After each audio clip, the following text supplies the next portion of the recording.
पुढच्या एका मुद्द्याकडे, हा मुद्दा महाराष्ट्राच्या दृष्टीने अतिशय महत्त्वाचा आहे। कारण गेल्या काही दिवसापासून आपण ज्या मुद्द्याची सातत्याने चर्चा ऐकतोय, चर्चा करतोय, त्याबद्दलची मतमतांतर ऐकतोय, त्या ओट जिहादच्या मुद्द्याला आज एक नवा अँगल ॲड झाला। हा अँगल काय तर फंडिंगच्या बद्दलचा घोटाळ्याचा आरोप आहे।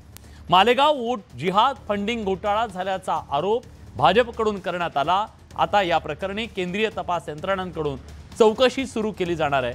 भाजपचे नेते किरीट सोमय्या यांनी याबद्दलचा एक खळबळजनक आरोप केलाय। जाणून घेऊया खास रिपोर्ट। मालेगावात ओट जिहाद फंडिंग घोटाळा। ओट जिहादसाठी 100 कोटींचं फंडिंग, 201 बँक खाती तपास यंत्रणांच्या रडारवर। किरीट सोमय्या यांच्या आरोपांनी खळबळ। लोकसभा निवडणुकीच्या नंतर राज्यातला ओट जिहादचा मुद्दा चांगलाच ऐरणीवर आला।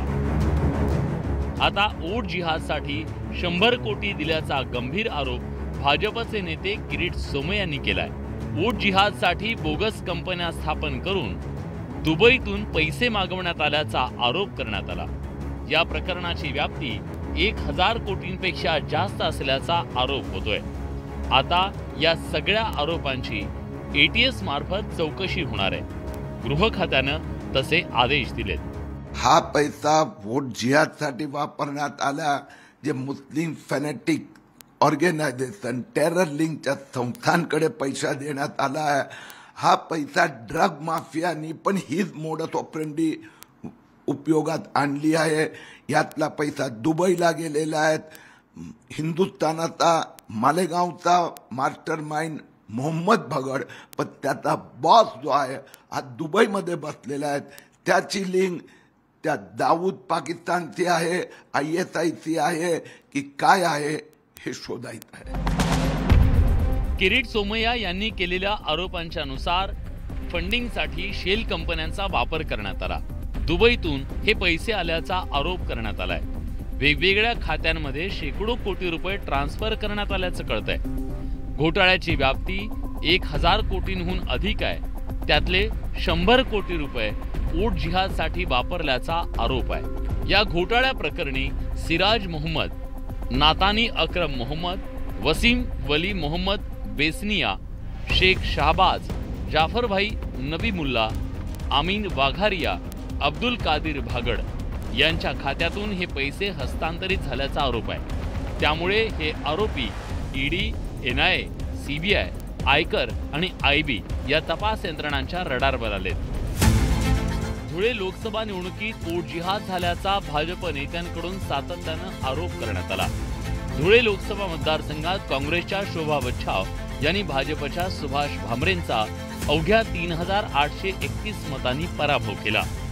धुळे लोकसभेतल्या एकूण 6 विधानसभा मतदारसंघापैकी धुळे ग्रामीणमध्ये 63,798 मतांचं भाजपला लीड मिळालं। धुळे शहरात 4,824 मतांचं, शिंदखेडामध्ये 43,425 मतं, बागलाणमध्ये 21,913 मतं, मालेगाव बाह्यमध्ये 55,212 मतांचं लीड भाजपला मिळालं। पण मुस्लिम बहुल मालेगाव मध्यमध्ये भाजपच्या भामरेंना केवळ 4,542 मतं मिळाली आणि काँग्रेसच्या बच्छाव यांना तब्बल 1,98,869 मतं मिळाली। काँग्रेसने इथून 5ही मतदारसंघाची भाजपची आघाडी मोडून काढत भाजपच्या उमेदवाराचा पराभव केला। ही एकगठ्ठा मतं मिळवण्यासाठी दुबईतून पैसे आल्याचा आरोप झाला। त्यानंतर या घोटाळ्याची आता सखोल चौकशी एटीएस मार्फत सुरू झाली आहे। त्यातून यातलं सत्य बाहेर येतं का हे पाहणं महत्त्वाचं आहे। प्रशांत बागसह bureau report, news 18 Lokmat, Mumbai. मंडळी, बडे मुद्देतला आज हाच मुद्दा आपल्या चर्चेचा। लोकसभा निवडणुकीच्या निकालानंतर तुम्ही आम्ही ओट जिहादच्या त्या मुद्द्यावरून रंगलेलं राजकारण पाहिलं। भाजपनं तर विधानसभा निवडणुकीच्या तोंडावर याला एक राजकीय मुद्दा बनवला। त्या माध्यमातून मतांच्या ध्रुवीकरणाचा प्रयत्न झाल्याचा आरोप विरोधकांनी केला। पण वोट जिहादचा आरोप जो वरकरणी आजवर केवळ राजकीय वाटत होता, त्याला आता गंभीर स्वरूप मिळताना दिसतंय। रिपोर्ट तुम्ही बघितला, कारण भाजपचे नेते किरीट सोमय्या यांनी याबद्दल केलेले आरोप अतिशय गंभीर आहेत. वोट जिहादसाठी दुबईतून शेकडो कोटी रुपये आले, शेल कंपन्यांच्या माध्यमातून पैशांचं ट्रान्झॅक्शन झालं, हस्तांतर झाल्याचा हा गंभीर आरोप आहे.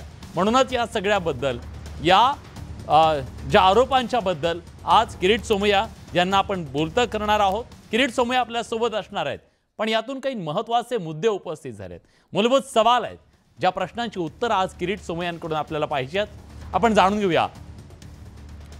बघा, वोट जिहादसाठी खरंच पैशांचा वापर झाला का? जर झाला असेल तर याच्या संदर्भातले काही पुरावे आहेत का? मुद्दा आपल्याला चर्चेला हा सुद्धा आणायचा आहे. संघटित गुन्हा रोखण्यात यंत्रणांना अपयश आलं का? जर हजारो कोटींचं ट्रान्झॅक्शन होत होतं तर मग आपली यंत्रणा काय करत होत्या? सवाल हा आहे, विचारूया आपण. वोट जिहादच्या मुद्द्याचं भाजपकडून भांडवल केलं जातंय का? राजकारण केलं जातंय का? विरोधक म्हणतायत हे तर ध्रुवीकरणाचं राजकारण आहे. या तथ्य आहे का? सवाल आपण विचारूया. मुद्दा हा सुद्धा आहे, वोट जिहादसाठी घोटाळा झालाय की केवळ हा प्रोपोगंडा आहे? याबद्दल सुद्धा आपल्याला बोलायचं आहे. किरीट सोमय्या आपल्या सोबत असणार आहेत, त्यांच्याकडून सगळ्या गोष्टी जाणून घेऊ. वोट जिहादच्या घोटाळ्याचा मास्टरमाइंड कोण आहे? दुबई कनेक्शन असेल तर मग दुबईत कोण आहे? आणि पाकिस्तान कनेक्शन असेल तर मग पाकिस्तानात बसून भारतात वोट जिहाद कोण करतंय? सवाल तर गंभीर आहे. आणि म्हणूनच या सगळ्याबद्दल अनेक प्रश्न आणि या सगळ्या प्रश्नांची उत्तरं आपल्याला जाणून घ्यायची आहेत. आपल्या सोबत किरीट सोमय्या आहेत, भाजपचे नेते, ज्यांनी हा गंभीर आरोप केलेला आहे. किरीटजी, स्वागत आहे तुमचं न्यूज 18 लोकमतमध्ये. प्रश्न हा आहे, तुम्ही केलेले आरोप अतिशय गंभीर आहेत, पण हे आरोप केवळ खळबळ उडून देणारे आरोप आहेत की खरंच या संदर्भातले काही ठोस पुरावे तुमच्या हाती आहेत, ज्या आधारावर तुम्ही याचा बद्दलचा हा खुलासा केलेला आहे?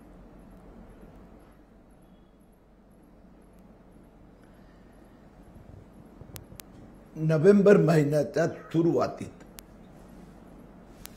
माझ्याकडे अशी माहिती आली की मालेगावमध्ये सिराज मोहम्मदने 14 मराठी मुलांना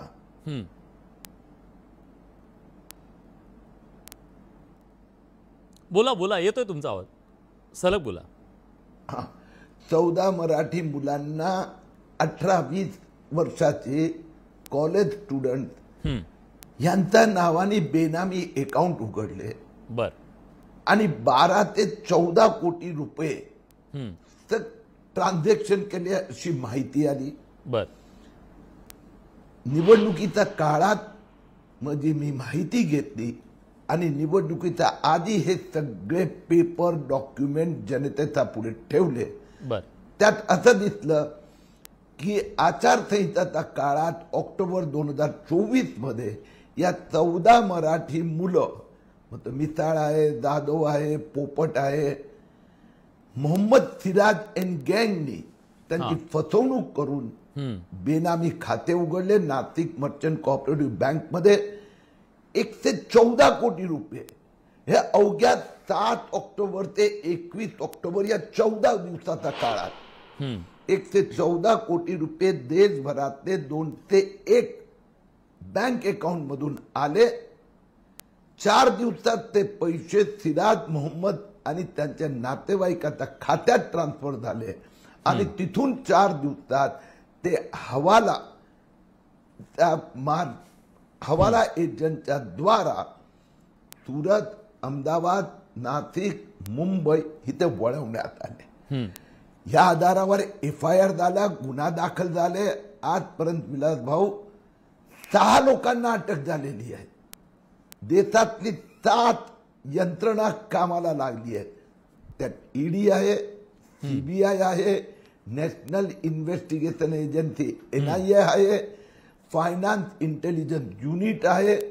त्याचबरोबर महाराष्ट्राचे पोलिसनी आता हे ATSला दिले आहेत, इन्कम टॅक्स विभाग, GST विभाग. आणि आतापर्यंत 1000 कोटी रुपयेचे घोटाळे, त्याचे डॉक्युमेंट, त्याचे ट्रान्झॅक्शन हे उघडकीस आले आहेत. काही प्रॉपर्टी अटॅच ही करण्यात आले आहे. आणि तपासात आता असं दिसलंय हे 201 अकाउंट आणखीन 50 बँक अकाउंट सापडले आहेत की तिथेही असेच ट्रान्झॅक्शन झाले आहेत आणि अशा प्रकारचे मोहम्मद भगड, सिराज मोहम्मद आता अनेक गँग हे त्या काळात काम करत होते असं दिसत आहे. किरीटजी, तुम्ही केलेले आरोप अतिशय गंभीर आहेत. मी सुरुवातीपासून सांगतोय 100 कोटी रुपये आरोप खूप गंभीर आहेत. फक्त एक याच्यातून एक प्रश्न निर्माण होतो. प्लीज प्लीज तुमचं वाक्य पूर्ण करा, मी प्रश्न विचारतो.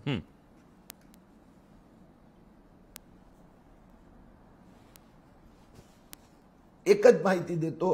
ऑक्टोबर महिन्यात 100 कोटी रुपये कॅश यातना विड्रॉ करून मालेगाव मध्ये वोट जिहाद करणारा ज्या व्यक्ती संस्था यांना वाटप करण्यात आले हे सगळे पुरावे आता या सगळ्या इन्व्हेस्टिगेटिव्ह एजन्सीच्या हाती लागले आहेत.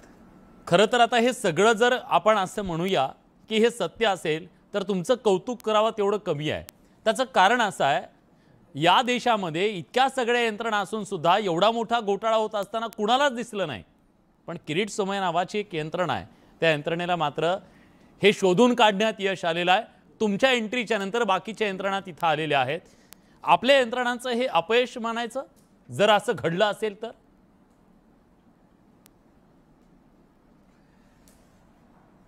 जसं आपण सांगितलं, आचारसंहितेच्या काळात निवडणूक आयोगाच्या हातात सगळं असते. राजकीय पॉलिटिकल लिडरशिप स्टेटस को असते आणि या आचारसंहितेच्या काळात झालं. FIR झालेले आहेत, पुरावे पेपर माहितीच दिली आहे आम्ही. हे सगळे ट्रान्झॅक्शन हे ऑक्टोबर महिन्याचा पहिल्या 21 दिवसात झाले, ज्यावेळी आचारसंहिता होती. पैसे काढण्यात आले, वापरण्यात आले. आता ही गोष्ट खरी आहे की हे 1000 कोटी रुपयाचे घोटाळे त्या काळातले आहेत. आता आणखीन त्यातनं नवीन लिंक सापडत आहे. पण हे पैसे देणारे कोण आहेत? हे पैसे देणारे कोण आहेत आणि त्याचा वोट जिहादशी तुम्ही जो संबंध जोडलेला आहे तो कसा एस्टॅब्लिश होतोय? आता पैसे देणारे कोण आहेत पहिलं ते सांगतो. ह्यात असं झालं की 250 कंपन्यांच्या नावाने, ज्याला आपण बेनामी शेल कंपन्या सांगतो, वेगवेगळ्या 21 राज्यात बेनामी अकाउंट, करंट अकाउंट उघडण्यात आले. ह्या अकाउंट मध्ये पैसे टाकले जात आहेत. आता ते पैसे कुठून आले, त्या बँक अकाउंटचं काय आहे, ते कोणी उघडले, त्याचा तपास आता सुरू होत आहे. पहिल्या टप्प्यात पहिल्या 3 आठवड्यात आपण हा पैसे तिथून आले, कुठे गेले त्याच्यावर लक्ष केंद्रित केलं. तर त्यात असं दिसलं, मी जसं आपल्याला सांगितलं की मोहम्मद भगड आणि सिराज मोहम्मद यांची एक टोळी, त्या एक टोळीचा थेट पर्यंत लॉजिकल कन्क्लुजन पर्यंत गेलो. ते 1000 कोटी रुपये असे आले, ते अशा प्रकारच्या बेनामी अकाउंट मधून सिराज मोहम्मदच्या अकाउंट मधून हवाला ऑपरेटर कडे गेले. आता या 1000 कोटी पैकी 600 कोटी रुपये परत दुबईला गेले. 100 कोटी रुपये कॅश वाटप ऑक्टोबर मध्ये मालेगाव वोट जिहादच्या नेत्यांना झालं. आणखीन 300 कोटी रुपये पण आपल्या हितेच वापरण्यात आले आहे, त्याचाही तपास चालू आहे. वोट जिहादसाठी 100 कोटी रुपये कसे, असं आहे की हे मी नाही सांगत, मौलाना सज्जाद नोमानी यांनी प्रचार केला, वोट जिहाद करो, जो भाजपा का समर्थन करते हैं इससे मुस्लिम उनका विरोध करो, बॉयकॉट करो. आणि त्याची प्रशंसा, आणि त्यांनी प्रशंसा शरद पवारनी केली, राहुल गांधींनी केली, उद्धव ठाकरेंनी केली. तसाच प्रकाराने आपल्याला माहित आहे उलेमा बोर्ड, तर उलेमा बोर्डनी निवेदन दिलं, ह्या नेत्यांना दिलं, 17 मागण्या, 10% मुस्लिम आरक्षण, RSS वर प्रतिबंध, आणि आम्ही सगळे लागू करू, आम्हाला हे मागण्या मान्य आहेत असे आश्वासन या तिन्ही नेत्यांनी दिलं. पण केवळ आता तुम्ही त्याला वोट जिहाद ही संस्था, माझं असं म्हणणं आहे की हा एक आर्थिक घोटाळा आहे, हा एक आर्थिक घोटाळा आहे असा एक आरोप आहे. दुसरा आरोप आहे वोट जिहाद आहे. वोट जिहाद चा तुमचा स्वतंत्र आरोप आणि आर्थिक घोटाळ्याचा आरोप, ह्या दोन्हीला तुम्ही लिंक करताय. म्हणजे वोट जिहादसाठी हा घोटाळा झाला असं तुमचं म्हणणं आहे. याच्यासाठी तुम्हाला पुरावे द्यावे लागतील. तुम्ही म्हणताय कॅशने हे सगळे दिलेले आहेत, मग तुमची ती लिंक एस्टॅब्लिश कशी होऊ शकेल? आता याला आपण स्वाभाविक आहे, विरोधी पक्ष स्वतःचा बचावासाठी हे सांगणार. मी आपल्याला माहिती दिली की 100 कोटी रुपये ऑक्टोबरचा आचारसंहिताच्या काळात रोख कॅश विड्रॉ करून वाटले गेले. कुणाला देण्यात आले ती सगळी नावं तपासात समोर आलेली आहेत. वोट जिहाद करणाऱ्या या ज्या संस्था आहेत, मराठी मुस्लिम सेवा संघ, उलेमा बोर्ड, मौलाना सज्जाद नुमानी, यांच्या सगळ्या उपक्रमासाठी जो पैसा वापरण्यात आला, यांचे जे चॅरिटी कमिशनर कडचे अकाउंट आहेत, यांचे बँक अकाउंट आहे, त्यात फक्त 500 रुपयेच व्यवहार, आर्थिक व्यवहार दाखवले आहेत. बर, तर हे बाकी पैसा अशा प्रकाराने वोट जिहाद अभियानासाठी कॅशमध्ये वापरण्यात आला आहे. याच्यावर आझाद मैदान पोलीस स्टेशनने एक गुन्हा दाखल करून घेऊन चौकशी पण सुरू केली आहे. बर, ठीक आहे. खूप खूप धन्यवाद. तुमचे न्यूज 18 लोकमतशी तुम्ही बोललात त्याबद्दल. किरीट सोमय्या आपल्यासोबत होते. यानंतर आपल्यासोबत जोडले गेलेत फारुख शेख. मुद्दाम आम्ही दोघांना एकमेकांच्या समोर आणलं नाही. त्याचं कारण असं आहे, हा विषय अतिशय संवेदनशील आहे आणि संवेदनशील विषयामध्ये दोन धर्माच्या व्यक्तींना एकत्र आणणं, समोरासमोर आणणं योग्य नाही. म्हणून आम्ही आज वेगवेगळ्या पद्धतीनं आरोप आणि प्रत्यारोपाचं उत्तर याबद्दल आपण बोलणार आहोत. फारुख शेख सामाजिक कार्यकर्ते आपल्यासोबत आहेत. फारुखजी, तुम्ही ऐकलं, किरीट सोमय्या यांनी केलेले आरोप अतिशय गंभीर आहेत. मतांसाठी पैशांचा घोटाळा करण्यात आला, फंडिंग करण्यात आलं, बाहेरच्या देशातून फंडिंग झालं, अशा प्रकारचे आरोप करण्यात आलेले आहेत. शेल कंपन्यांचा वापर झाला असाही गंभीर आरोप आहे. ATSनं चौकशी सुरू केली आहे. खरंच हे असं काही घडलंय का? सर, सर्वप्रथम धन्यवाद. आपलं जे चांगल्या विषयाला आपण हात लावलेला आहे. कारण की जे काही घडलं असेल ते आर्थिक कारण असतील, त्याला वेगवेगळे तांत्रिक बाजू असू शकतात किंवा नसू शकतात.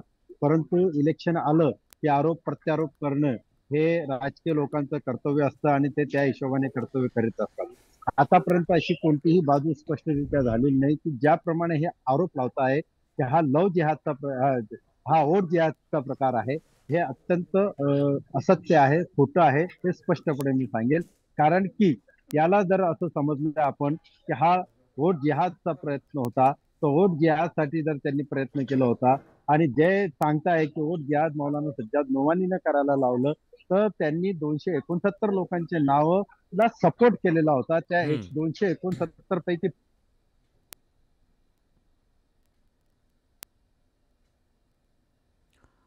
काही तांत्रिक कारणामुळे त्यांचा आवाज आपल्यापर्यंत पोहोचत नाही. आपल्यासोबत फारुख शेख आहेत.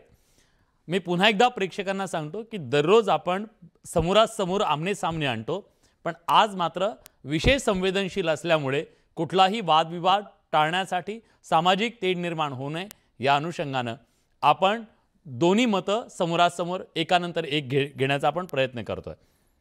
प्लीज फारुखजी, तुमचं म्हणणं पूर्ण करा. त्याच्यामुळे हे सांगणं योग्य नाही की हा जो प्रकार घडलेला आहे तो वोट जिहाद आहे. वोट जिहादाचा याच्यात कुठलाही काही संबंध नाही.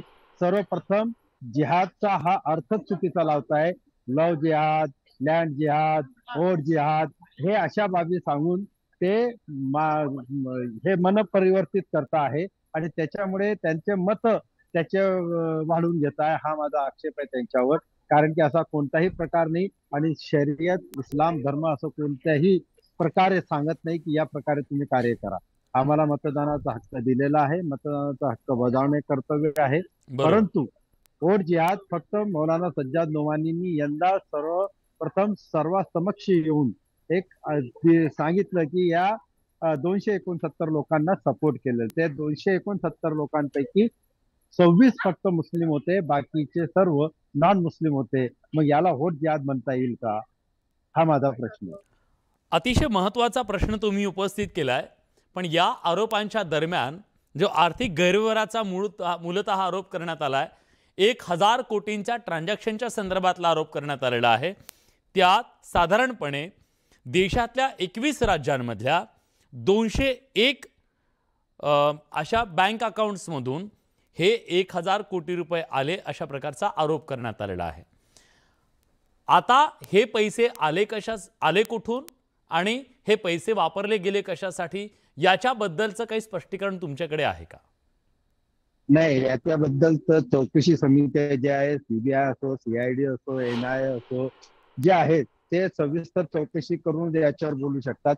याचं ज्ञान नाही, कारण की हा खरोखर इतके मोठ्या प्रमाणात ट्रान्झॅक्शन झाले आहे का, झाले असेल तर कशासाठी असतील, हा एक चौकशीचा भाग आहे, इन्व्हेस्टिगेशनचा भाग आहे आणि त्याच्यात इन्व्हेस्टिगेशन होणे अत्यंत आवश्यक आहे, जेणेकरून ज्या प्रकारचे आरोप लावले जातात ते आरोप एका समाजाला, एका विशिष्ट धार्मिक लोकांवर ते आरोप याच्यातून निश्चितच दूर होतील। त्याच्यामुळे याचे इन्व्हेस्टिगेशन होणे अत्यंत आवश्यक आहे। सर, तुम्ही इन्व्हेस्टिगेशन व्हावं असं म्हणताय, पण जेव्हा आचारसंहितेचा काळ असतो, आचारसंहितेच्या नेमक्या त्याच काळामध्ये जर शेकडो कोटी रुपयाचं ट्रान्झॅक्शन झालंय आणि ते कॅशमध्ये काढून घेतलेले पैसे असतील, त्याच्यामुळे हा संशय व्यक्त केला जातोय आणि आरोप सुद्धा केला जातोय। तुम्हाला असं काही जाणवलं, असं काही घडलेलं आहे? मग जर असं घडलं असेल तर ते गंभीर आहे? असं जर घडलं असेल तर ते 100% गंभीर आहे। त्याच्यावर कायदेशीर कारवाई करणे हे आमचं कर्तव्य आहे आणि ते पोलीस किंवा सीआयडी किंवा सीबीआय 100% कराल, याच्यात अपेक्षा, याच्यात काही संशय नाही।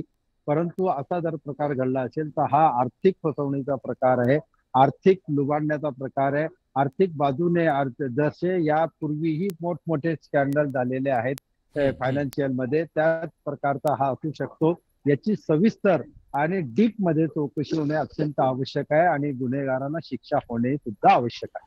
बरं, यातली काही नावं समोर आलेली आहेत। विशेषतः सिराज मोहम्मद यांचं नाव आहे, नागनी अक्रम मोहम्मद आहेत, वसीम वली मोहम्मद बेसनिया, शेख शहबाज, जाफर भाई नवीवाला, आमिर वधारिया आणि अब्दुल कादिर भागड, आणि त्यातल्या त्यात भागड ही महमूद भागड हे गुन्हेगारीशी संबंधित व्यक्ती आहेत असं म्हटलं जातंय। या तथ्य आहे का? नाही, हे तर मी सांगू शकणार नाही, कारण की त्यांचं काही रेकॉर्ड आम्ही बघितलं नाही किंवा वाचलं नाही किंवा समजलं नाही, किंवा आपल्या मार्फती सुद्धा त्यांच्यावर काय काय गुन्हे दाखल आहे आतापर्यंत असं स्पष्टपणे आपण सुद्धा बोलत नाही। त्याच्यामुळे मी ॲज ए सोशल वर्कर असं सांगू शकणार नाही की ते गुन्हेगार आहेत किंवा गुन्हे सिद्ध झालेले आहेत किंवा त्यांच्यावर यापूर्वी असे आरोप लावलेले आहेत। त्याच्यामुळे मला कोणत्याही प्रकारचं माझं ओपिनियन देता येणार नाही। ठीक आहे, पण तुम्ही न्यूज 18 लोकमतशी बोललात, अतिशय शांतपणे आणि संवेदनशीलपणे तुम्ही या प्रश्नांची उत्तरं दिलेली आहेत, पण त्याचबरोबर तुम्ही या सगळ्या प्रकरणाची आर्थिक घोटाळा असेल तर त्याची चौकशी व्हावी हे सुद्धा निक्षून सांगितलेलं आहे। तपास यंत्रणांनी त्यातलं सत्य समोर आणावं असंही तुम्ही म्हणताय। आरोप प्रत्यारोप होत राहतील, पण आता तपास यंत्रणांच्या कोर्टात हा चेंडू आहे, त्यांनी याचा तपास करून याचं सत्य देशाच्या समोर आणणं गरजेचं आहे। जर असं झालं असेल तर गंभीर आहे। आम्ही प्रेक्षकांना जेव्हा हा प्रश्न विचारला ना, तेव्हा प्रेक्षकांचं काय म्हणणं होतं ते सुद्धा जाणून घेऊया। बघा, ओट जिहादसाठी परदेशातून पैसे आले हा जो आरोप केला जातोय तो पटतो का? आम्ही जेव्हा विचारलं तेव्हा प्रेक्षकांनी त्याच्याबद्दल उत्तर दिलंय। 74% प्रेक्षकांना वाटतंय की हो, या आरोपात तथ्य असू शकतं, 26% प्रेक्षकांना वाटतंय नाही। तर निश्चितपणे लोकशाहीसाठी हे अतिशय धोकादायक आहे।